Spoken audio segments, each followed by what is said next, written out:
5 জন প্রার্থী আছে, ধর 5 জন প্রার্থী আমি আঁকলাম, আমি তো বাইরে 5 জন প্রার্থী আছে। ওকে, এটা একটা জন, এটা একটা জন, এটা একটা জন, এটা একটা জন, এটা একটা জন।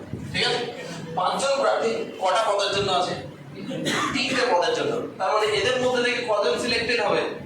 3 জন সিলেক্টেড হবে। ঠিক আছে, ধর একটা হচ্ছে সেক্রেটারি ইলেক্ট হবে, একটা প্রেসিডেন্ট হবে, আর একটা হচ্ছে তোর ধর মেম্বার হবে। 3টে পদ আছে।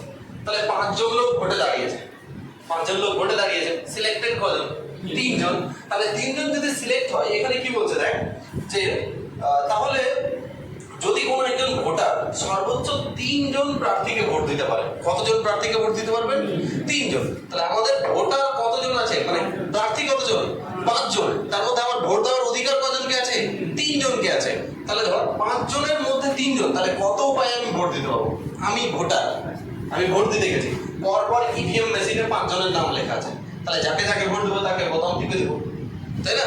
তাহলে এবার আমি কি করলাম দেখ, 5 জনের মধ্যে যদি একজনকে আমি ভোট দিই, তাহলে কি হবে? 5C1 হবে কি হবে না? তাহলে একটা উপায়। এবার আমি একজনকেও দিতে পারি, দুজনকেও দিতে পারি, 3 জনকেও দিতে পারি, 4 জনকে দিতে পারবো? 4 জনকে দিতে পারবো?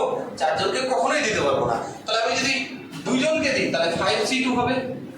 আবার কতজনকে দিব? 5C3 হবে। আচ্ছা, 5C4 দিতে পারবো কি না? কারণ একজন প্রার্থী কজনকে দিতে পারবে? 3 জনকে। তাহলে এদের ওয়ে, তাহলে একজনকে দেওয়ার ওয়ে এটা কম্বিনেশন নির্বাচন, 2 জনকে এটা, 3 জনকে এটা, তাহলে টোটাল নির্বাচন চেয়েছে না? তাহলে টোটাল নির্বাচন কি করবো রে? অ্যাড করে দেবো। তাহলে অ্যাড করলে কত আসবে? 5C1 মানে 5, জানি তো। আচ্ছা, 5C2 মানে কি? n × n - 1/2, তাই তো? তাহলে n মানে কত? 5 × 5 - 1/2, ক্লিয়ার? আচ্ছা, এটার মানে কি? 5 ফ্যাক্টোরিয়াল, নিচে কত হবে শোনা? 3 ফ্যাক্টোরিয়াল, আর এদের দুজনের বিয়োগ কত হচ্ছে? 2 ফ্যাক্টোরিয়াল। 5 হলো, এটাকে সরি এটা কাটবে না এখন, তাহলে প্লাস 5, এটা বিয়োগ করলে কত? 4/2। আচ্ছা, প্লাস 5 ফ্যাক্টোরিয়ালকে লিখবো 5 × 4 × 3 ফ্যাক্টোরিয়াল, নিচে লিখবো 3 ফ্যাক্টোরিয়াল যা আছে, আর 2 ফ্যাক্টোরিয়াল মানে কত? 2। তাহলে এটা কেটে দাও, এটা